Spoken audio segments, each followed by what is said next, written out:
नमस्ते दोस्तों। कक्षा 12वीं हिंदी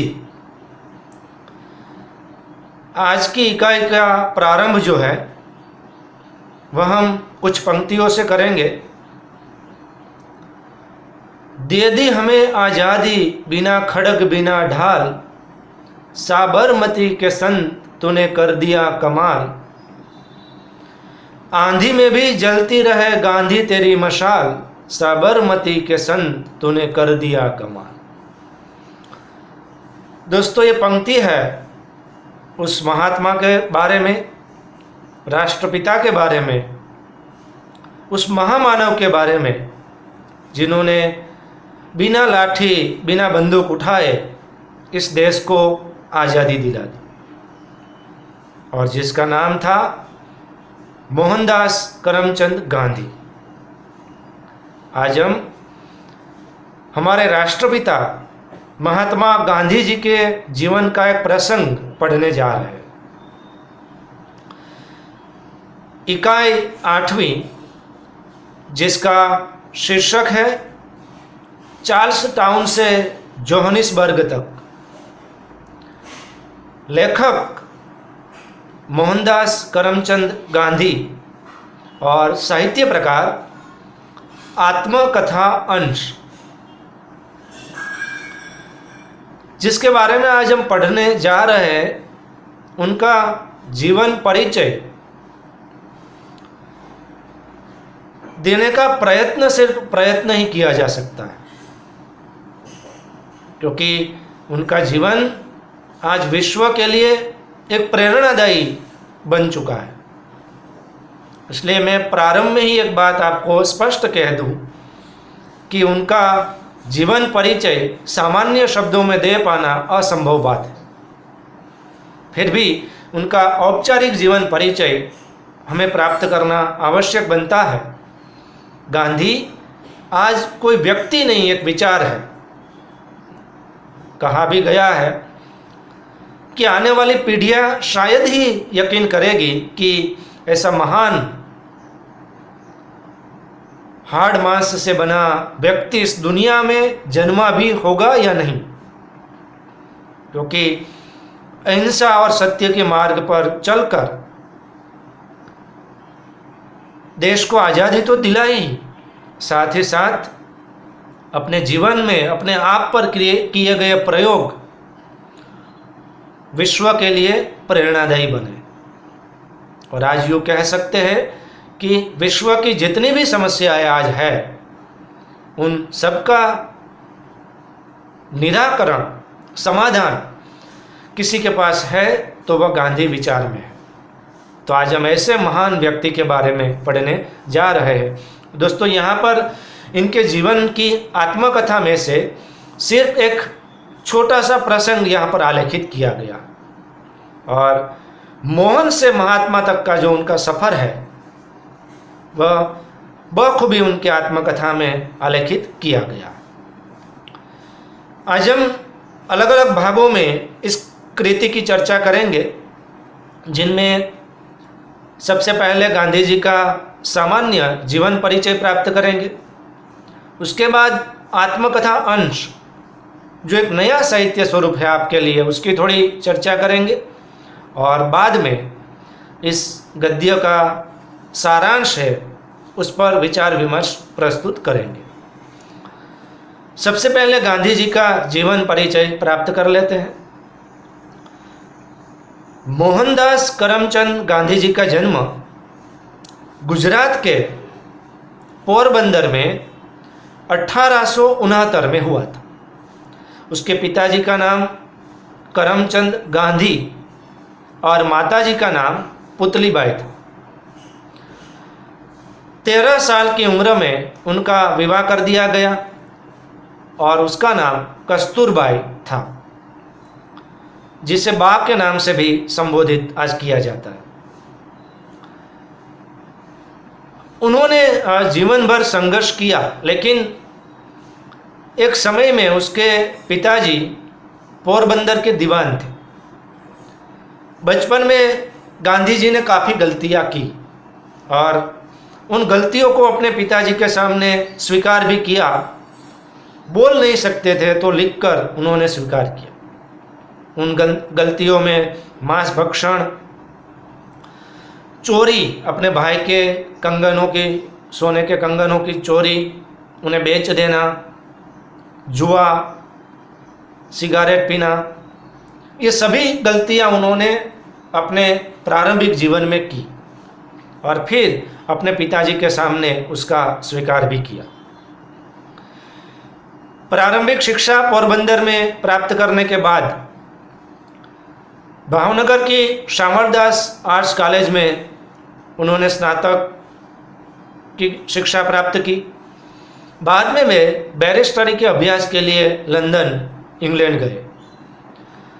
वहाँ रहकर उन्होंने अपने जीवन को धीरे धीरे एक अलग ही विचारधारा में ढाला और लंदन से बैरिस्टरी का अभ्यास करके वे भारत वापस लौटे।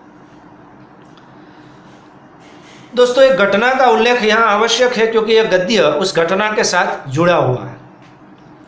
वे घटना ये थी कि अफ्रीका में सेठ अब्दुल्ला नाम के एक प्रसिद्ध व्यापारी थे।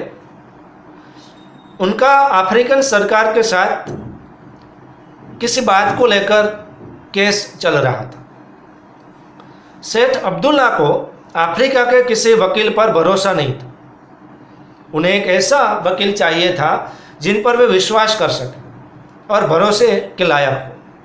इसलिए वे किसी भारतीय को वकील के रूप में खोज रहे थे। उसी समय सेठ अब्दुल्ला को उसके एक मित्र ने ये बात बताई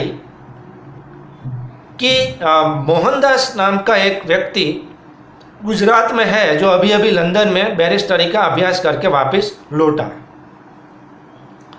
सेठ अब्दुल्ला ने गांधी जी का संपर्क किया तार लिखकर और अन्य माध्यमों से, और उनको वहाँ पर बुलाया। साथ ही साथ उन्होंने उसे अच्छी तरह से तनख्वाह देने के लिए भी कहा और टिकट तक अफ्रीका की जो है उनका जो खर्च हो वह सेठ अब्दुल्ला देंगे, ऐसा उन्होंने कहा। दूसरी ओर गांधी जी लंदन से वापस लौटे और अभी यहाँ वकीलात का व्यवसाय प्रारंभ कर रहे थे और संघर्ष कर रहे थे। अभी उनका वकीलात का व्यवसाय जमा नहीं था, नए थे, तो अभी मुहावरा कर रहे थे। ऐसे में ये केस उनके लिए बहुत महत्वपूर्ण बनता है। सभी व्यवस्था सेठ अब्दुल्ला ने अफ्रीका तक पहुंचने की, जहाज की टिकट से लेकर उसको जहाँ रहना था जोहानिसबर्ग तक पहुंचने की उनकी व्यवस्था कर दी थी। तो गांधी जी 1893 में अफ्रीका गए और जब वे अफ्रीका गए तो सफ़र में ही उन्हें यह अनुभव हुआ कि वहाँ भारतीयों की स्थिति एक कुली से ज़्यादा नहीं। और फिर उनका जो चार्ल्स टाउन से जोहानिसबर्ग तक का सफ़र है उसमें एक गोरे के द्वारा जो अत्याचार उन पर किए गए, सिक्रम में से उतारना, खींचकर फेंक देना, मारना, ये सब चीज़ें जो है वह उन्होंने अपने आत्मकथा के अंश में प्रस्तुत की है। फिर वह केस 1915 में पूर्ण होने पर वे भारत लौटे। अफ्रीका में भी उन्होंने गोरे लोगों के सामने भारतीयों पर जो अत्याचार हो रहे थे सत्याग्रह का माध्यम अपनाकर उन्होंने संघर्ष किया। अफ्रीका का सत्याग्रह का इतिहास जो है उस किताब में आलेखित है। और 1915 में वे भारत लौटे तो उन्होंने यहाँ आकर भी यही बात देखी कि यहाँ अंग्रेज़ सरकार भारतीयों पर अत्याचार, अमानुषिक अत्याचार गुजार रही। उन्हें हैरान किया जा रहा है, परेशान किया जा रहा है, उनसे लगान वसूली जा रही है। तो उन्होंने यहाँ आकर देश के स्वतंत्रता के लिए संघर्ष का मार्ग अपनाया और उसके लिए साधन के रूप में सत्य और अहिंसा को उन्होंने स्वीकारा। एक सामान्य सा क्षीणकाय शरीर वाला व्यक्ति जो न कभी अपने हाथ में हथियार उठाता है, न बंदूक उठाता है, न किसी को कभी मारता है, ऐसा अहिंसा का रास्ता लेकर ऐसा महामानव देश को आज़ादी दिलाता है, जीवन भर संघर्ष करता है, और ऐसे महान व्यक्ति की हत्या भी एक भारतीय क्रांतिकारी के हाथों ही हुई। 30 जनवरी 1948 को उनको गोली मारकर हत्या कर दी गई। ये तो उनका सामान्य जीवन औपचारिक परिचय था। उन्होंने जीवन में अपने आप पर जो जो ऐसे अनुभव किए, ऐसे प्रयोग किए, जिनको अपनी आत्मकथा में अभिव्यक्त किया, और ये आत्मकथा आज विश्व की प्रामाणिक आत्मकथाओं में से, प्रेरणादायी आत्मकथाओं में से गिनी जाती है। आज हमारे लिए ये अतिशयोक्ति बिल्कुल नहीं है मेरे विधान में कि आज विश्व में गांधी कोई व्यक्ति नहीं है, बल्कि एक विचार है जो हर एक के हृदय में, मन में विराजमान है। और अगर हम ये मान लें कि गांधी जी के विचार को हर कोई व्यक्ति विश्व में अपनाने की कोशिश करे, तो विश्व में ऐसी कोई समस्या नहीं है जिसका निराकरण उनमें से न मिले। इसलिए ये उनका थोड़ा जीवन औपचारिक परिचय था। उनके बारे में आप जितना पढ़ेंगे उतना कम पड़ेगा। उनके साहित्यिक कृतियों की अगर हम बात करें दोस्तों, तो कई सारी किताबें उन्होंने लिखी है, लेकिन ये किताबों का संबंध उनके जीवन से, उनके प्रयोगों से रहा है, अपने जीवन पर खुद किए हुए प्रयोगों से रहा है। और सत्य, अहिंसा, सत्याग्रह, परिग्रह, इन सब चीज़ों को उन्होंने माध्यम बनाकर उनका चिंतन जो है वह किताबों में आलेखित किया। उनके किताबों की अगर बात करें तो समय समय पर हरिजन बंधु जैसे सामयिकों पत्रों में उन्होंने जो जो लेख लिखे थे, वह कई सारे लेख अलग अलग समय पर संग्रहित करके पुस्तकों के रूप में प्रकाशित होते रहे। उनमें महत्वपूर्ण पुस्तक है मेरा धर्म, सत्याग्रह, आश्रम का इतिहास, सर्वोदय, अनासक्ति योग, हिंद स्वराज, मेरे सपनों का भारत, अफ्रीका के सत्याग्रह का इतिहास, मंगल प्रभात, और सबसे श्रेष्ठ किताब विश्व की सभी भाषाओं में जिसका अनुवाद किया गया है वह है सत्य के प्रयोग। आज सत्य के प्रयोग विश्व की हर भाषाओं में अनुवाद किया गया। अंग्रेजी, फ्रेंच, जर्मनी, सबसे श्रेष्ठ भाषाओं में उनके अनुवाद किए गए हैं, और सबसे प्रामाणिक जीवन कथा, आत्मकथा के रूप में उसे जाना जाता है। ये उनका साहित्यिक परिचय भी था। उन्होंने जो जो किताबें लिखी है उनमें से हिंद स्वराज ऐसी किताबें हैं जो हिंद के स्वातंत्र्य संघर्ष को आलेखित करती है, और सत्य के प्रयोग अपने जीवन पर सत्य को आधार मानकर जो प्रयोग किए गए उनका उसमें वर्णन है। ये आत्मकथा हर व्यक्ति को पढ़ने लायक है। ये उनका जीवन का साहित्यिक और औपचारिक जीवन परिचय था। दोस्तों, एक नया स्वरूप हम पढ़ने जा रहे हैं जिसका नाम है आत्मकथा अंश।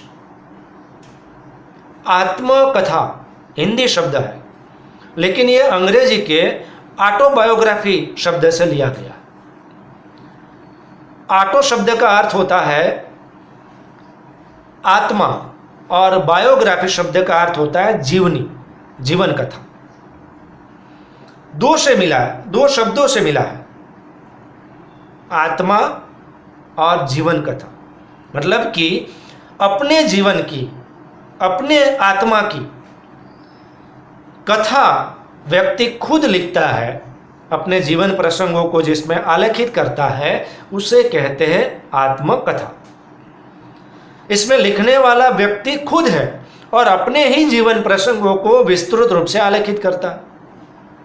सबसे बड़ी बात यह है कि बहुत ही निष्ठापूर्वक, प्रामाणिकता के साथ, बढ़ा चढ़ाकर नहीं, हकीकत, सच्चाई को व्यक्ति अपने जीवन में आलेखित करता है आत्मकथा में। इसलिए जीवन कथा, आत्मकथा जो है वह बढ़ा चढ़ाकर अपने गुणावगुण को छिपाकर नहीं लिखी जाती। उसमें दुर्गुण भी अभिव्यक्त हो जाते हैं हमारे खुद के, और गुण भी अभिव्यक्त हो जाते हैं। तो आत्मकथा अपने जीवन के प्रसंगों को खुद अनुभव किया है, उसी को व्यक्ति जब आलेखित करता है तो वह आत्मकथा जीवन कथा कहलाती है। अब प्रश्न आपके मन में यह होगा कि हिंदी में लिखी हुई पहली आत्मकथा कौन सी है? तो दोस्तों, हिंदी में लिखी हुई सबसे पहली आत्मकथा जो है वह 1641 ईस्वी में प्रकाशित हुई बनारसी दास जैन की अर्धकथानक नामक कृति जो है उसे हिंदी की पहली आत्मकथा कहा जाता है। और बाद में तो अनेक क्षेत्रों में राजनीति से जुड़े हुए राजनेताओं ने धार्मिक आत्मकथाएं भी लिखी गई, राजनीतिक आत्मकथाएं लिखी गई, वैज्ञानिकों के द्वारा आत्मकथाएं लिखी गई और साहित्यकारों के द्वारा आत्मकथाएं लिखी गई। और अनेक सारे आधुनिक समय में आत्मकथाएं प्रकाशित होकर हमारे सामने आने लगी, जिनमें महात्मा गांधी, जवाहरलाल नेहरू और ऐसे राजनेता जो थे उनकी आत्मकथाएं भी प्रकाशित हुई। राजेंद्र प्रसाद जैसे महान व्यक्तियों की आत्मकथाएं प्रकाशित हुई। धार्मिक क्षेत्रों में से भी अनेक धर्मगुरुओं की आत्मकथाएं प्रकाशित हुई। हिंदी में आजकल श्रेष्ठ आत्मकथाओं में हरिवंश राय बच्चन जी की आत्मकथा एक प्रामाणिक और जीवन संघर्ष का आलेखन करने वाली श्रेष्ठ आत्मकथाओं में गिनी जाती है। दोस्तों, यह आत्मकथा भी पढ़ने लायक है। 4 भागों में प्रकाशित हुई है, जिसका शीर्षक है क्या भूलूं क्या याद करूं। और ये 4 भागों में प्रकाशित हुआ है। क्या भूलूं क्या याद करूं, नीड का निर्माण फिर, बसेरे से दूर और 10 द्वार से सोपान तक। तो इस प्रकार कह सकते हैं कि आज के समय में आत्मकथा अपने जीवन के अनुभवों को प्रस्तुत करने वाला लोकप्रिय साहित्य स्वरूप है। जब हम महान व्यक्तियों की आत्मकथाएं पढ़ते हैं तो हमें उनसे प्रेरणा मिलती है और उनका जीवन प्रेरणादायी होता है। तो आत्मकथा पढ़नी चाहिए ताकि उनमें से जीवन कैसे जिया जाता है उनके अनुभवों की हमें प्रेरणा मिले। तो यहाँ पर ये उनका परिचय था, गांधी जी का परिचय और आत्मकथा अंश का परिचय। हमारी किताब में गांधी जी के सत्य के प्रयोग जो है उनमें से एक अंश, एक टुकड़ा यहाँ पर हमारी किताब में प्रस्तुत किया गया है और वह प्रकरण का नाम है चार्ल्स टाउन से जोहानिसबर्ग तक। तो दोस्तों, अब हम इस कृति का सारांश क्या है उस पर विचार विमर्श आगे कर रहे हैं। जब गांधी जी सेठ अब्दुल्ला के कहने पर अफ्रीका पहुंचे तो उनके सफ़र का जब चार्ल्स टाउन से जोहानिसबर्ग जाना था और उसके बीच की जो घटनाएं हैं उसका इस प्रकरण में, छोटे से प्रकरण में आलेखन किया गया। इस प्रकार से ये शुरुआत होती है इस प्रकरण की कि ट्रेन सुबह जो है वह चार्ल्स टाउन पहुंचती थी और वहाँ से जोहानिसबर्ग जाने के लिए, चार्ल्स टाउन से जोहानिसबर्ग जाने के लिए उस समय वहाँ कोई ट्रेन नहीं थी, बल्कि सिक्रम में से जाया जाता था। सिक्रम का अर्थ होता है घोड़ों से चलने वाली एक बड़ी गाड़ी, घोड़ा गाड़ी के जैसी होती है पर बड़ी होती है। तो सिक्रम शब्द का अर्थ है घोड़ों से चलने वाली एक गाड़ी। घटना क्या घटित होती है कि वे ट्रेन सुबह जो है वह चार्ल्स टाउन पहुंची गांधी जी की, और चार्ल्स टाउन से जोहानिसबर्ग जाने के लिए वहाँ से और कोई ट्रेन नहीं थी। किस में जाया जाता था? सिक्रम में जाया जाता था। और सबसे महत्वपूर्ण बात कि उसके लिए एक रात स्टैंडस्टन रुकना पड़ता था और वहीं से सिक्रम में जोहानिसबर्ग तक जाया जाएगा। गांधी जी के पास सिक्रम का टिकट था पर वह टिकट गांधी जी एक दिन देर से पहुंचे तो वह रद्द नहीं हो जाता था। गांधी जी वहां जब पहुंचे तब एक दिन देर से पहुंचे थे, तो उसकी वजह से वह टिकट रद्द नहीं हो जाता था। लेकिन सिक्रम कंपनी का जो मुखिया था, उन्होंने गांधी जी को कहा कि यह आपका टिकट रद्द हो चुका है एक दिन देर से पहुंचने पर। जबकि सेठ अब्दुल्ला ने उस कंपनी के मुखिया को तार करके ये बता दिया था कि गांधी जी आने वाले हैं और एक दिन देर से पहुंचेंगे। फिर भी वह गांधी जी को ये कहकर कि आपका टिकट रद्द हो चुका है देर से पहुंचने पर, वास्तविकता यह थी कि वह इसलिए ये कह रहा था कि वह सिक्रम कंपनी का जो मुखिया था वह चाहता था कि गांधी जी को अन्य यात्रियों के साथ सिक्रम के अंदर डिब्बे में न बैठाना पड़े तो अच्छा हो, क्योंकि उस समय हम भारतीयों की स्थिति जो है वह एक कूली की समान थी, उससे ज़्यादा नहीं थी, एक सामान्य नौकर के समान थी। और इसलिए वह सिक्रम कंपनी का मुखिया जो है, मालिक जो है, वह चाहता था कि अंदर गांधी जी को न बिठाना पड़े। आखिर गांधी जी के कहने पर सिक्रम कंपनी वाला जो है, उन्होंने सिक्रम चलाने वाला जो कोचवान होता है उसके दाएं और बाएं एक एक सीटें थी। तो गांधी जी के कहने पर आखिर उन सीट में से एक सीट पर गांधी जी को बिठाया गया और दूसरी ओर उनकी जगह जो अंदर थी बैठने की, उनकी जगह पर उस सिक्रम का जो मुखिया था वह गांधी जी की जगह पर अंदर बैठ गया। क्या घटना घटित हुई? तो कि एक तो गांधी जी के पास अंदर बैठने की टिकट थी। पहले तो सिक्रम कंपनी के मालिक ने उसे बैठाने से मना कर दिया क्योंकि वह एक दिन देर से बैठे थे। गांधी जी के ये कहने पर कि यह टिकट रद्द नहीं होती एक दिन देर से पहुंचने पर भी, तो उसने कोचवान गाड़ी चलाने वाला जो था, घोड़ा गाड़ी, उसके दाएं और बाएं दो सीटें थी, उनमें से एक सीट पर गांधी जी को बिठा दिया और गांधी जी की सीट जो अंदर थी उस पर उस मुखिया को बिठाया गया। सिक्रम का जो मुखिया था, सिक्रम के साथ जाने वाला, उसको बिठाया गया। गांधी जी ने समझा कि ये कोरा अन्याय है, लेकिन गांधी जी सोचते हैं कि मैं जोर जबरदस्ती कर सकूं, ऐसी स्थिति में था ही नहीं। एक तो मैं देर से पहुंचा था, ऊपर से अगर मैं जोर जबरदस्ती करूं और तकरार में पड़ूं, संघर्ष में पड़ूं, तो एक दिन और लेट हो जाए, एक दिन और वहां पर रुकना पड़े। तो गांधी जी ने समझदारी से काम लिया और जहां पर उन्हें बैठाया गया बाहर कोचवान के बगल में, वहां पर बैठ गए। मन में बहुत झुंझलाए मतलब अपमानित लगे, बेचैन लगे और ऐसे सिक्रम जो है वह जाने लगे। स्टैंडर्डस्टन से जोहानिसबर्ग को जाने लगे। अब मूल बात यह हुई कि सिक्रम आगे बढ़ने लगी। लगभग 3 बजे होंगे, सिक्रम पारडीकोप नामक स्थान पर पहुंचे।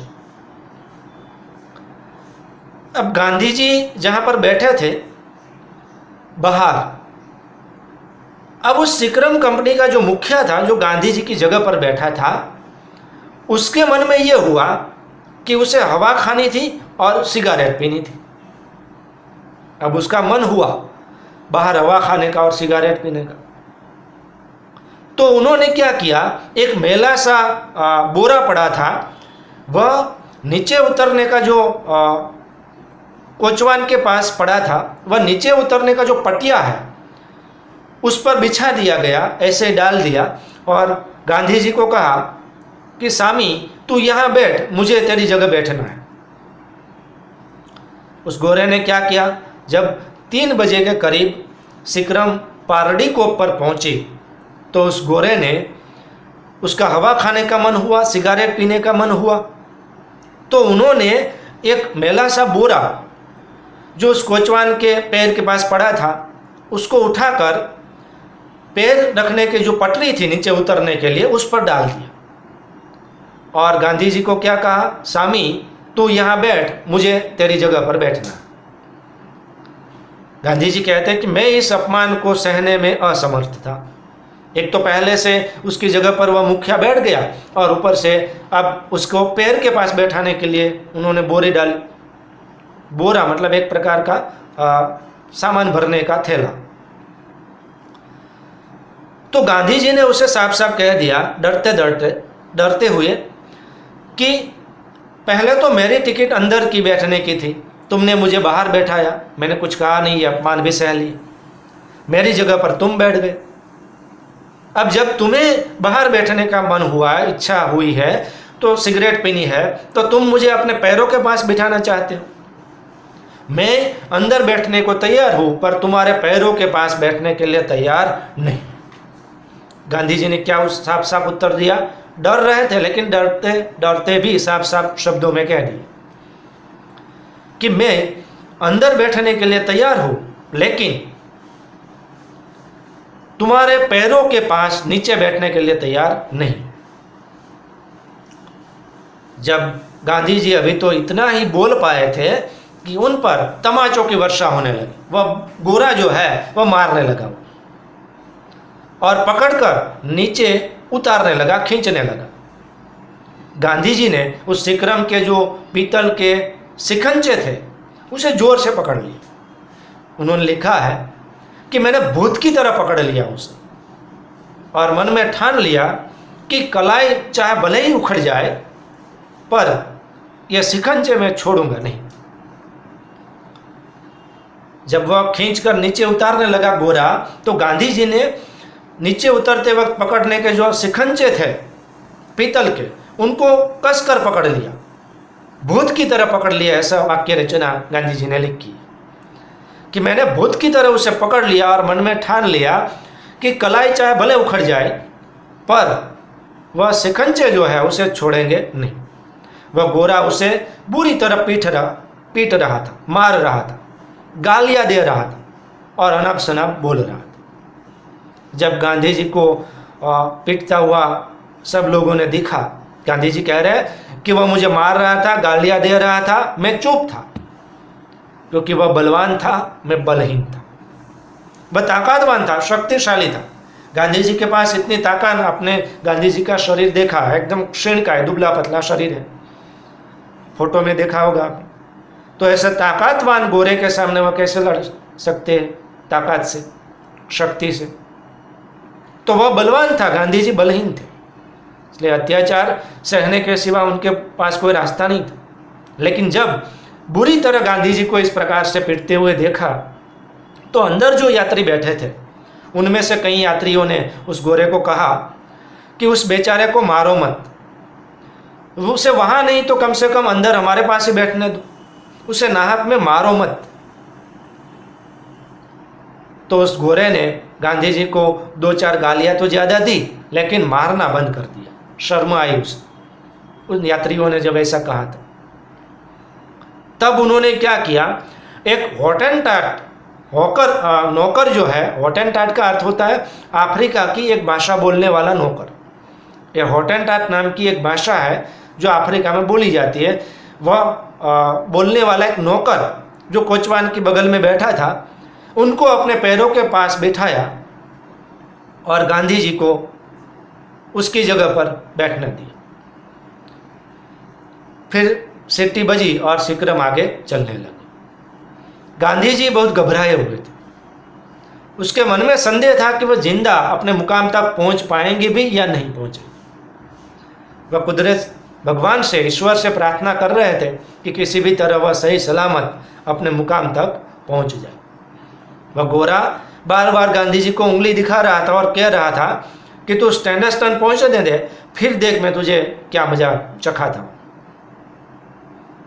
रात हो गई, सिक्रम स्टैंडर्स्टन तक पहुंच गई।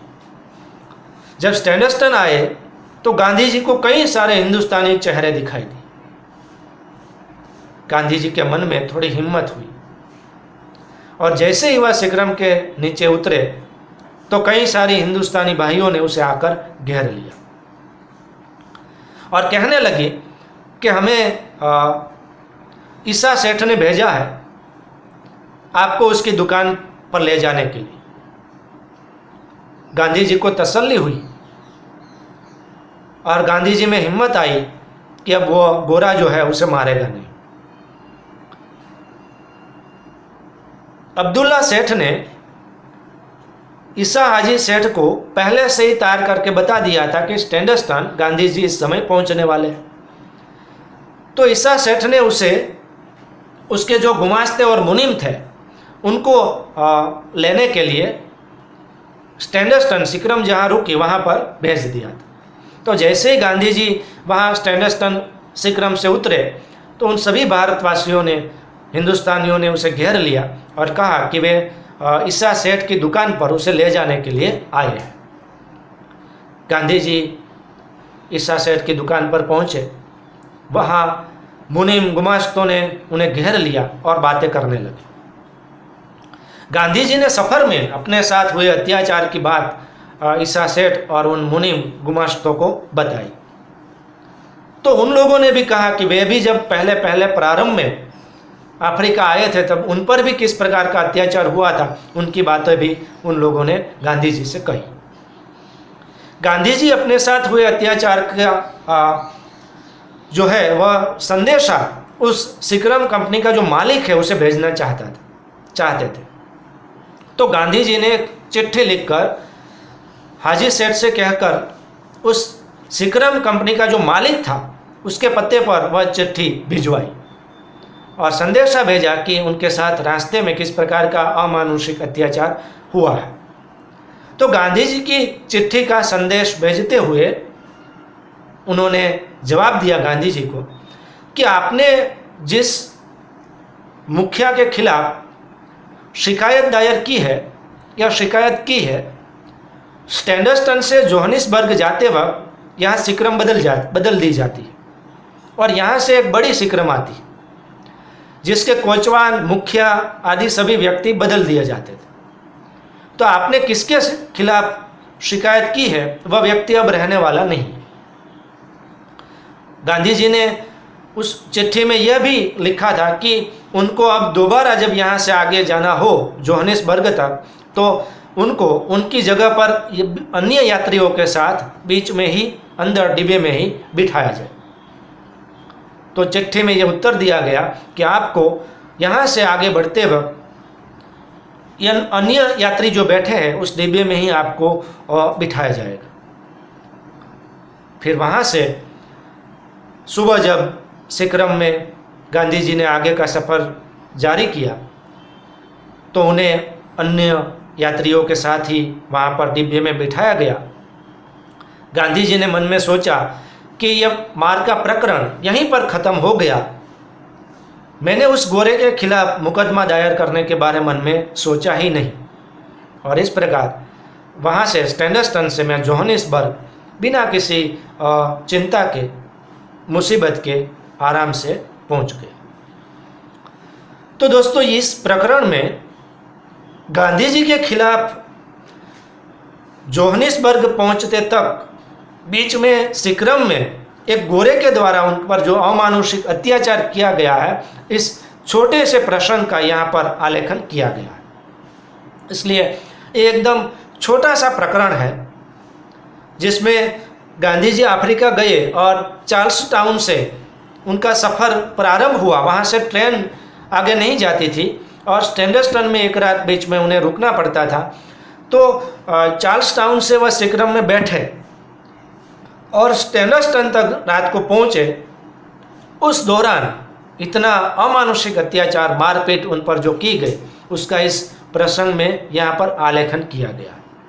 और फिर स्टैंडर्स्टन से जो नई सिकरम आई उसमें बैठे और सही सलामत बिना किसी चिंता के वे जोहानिसबर्ग तक पहुँच जाते हैं। इस प्रकरण में आलेखन गांधी जी ने किया। तो दोस्तों इतना ही नहीं, सत्य के प्रयोग में ऐसे कई सारे प्रसंग हैं जिस पर गांधी जी ने अपने जीवन अनुभवों को इसी प्रकार जब जब उन पर अत्याचार किया उन्होंने कभी भी हाथ में हथियार नहीं उठाए हैं, उसका उन्होंने आलेखन किया। जब वह गोरा उन्हें मार रहा था तब भी वह गालियाँ दे रहा था, तब भी गांधी जी ने न तो एक भी गाली दी और न ही उस पर किसी प्रकार का हाथ उठाया। यहाँ तक कि उस गोरे पर मुकदमा चलाने के बारे में भी उन्होंने कभी सोचा नहीं और मार का वह प्रकरण यहीं ख़त्म हो गया। लेकिन ऐसे महान व्यक्ति के जीवन प्रसंगों को हमें पढ़ना चाहिए। ये गद्य यहाँ पर पूरा होता है, बिल्कुल छोटा सा गद्य है। इसका जो व्याकरण और स्वाध्याय प्रश्न है, आपको स्वाध्याय में लिखने हैं, वह मैं इस प्रकरण के साथ ही PDF फाइल के रूप में आपको भेज दूँगा। यहाँ पर ये 8वीं इकाई पूरी होती है। धन्यवाद।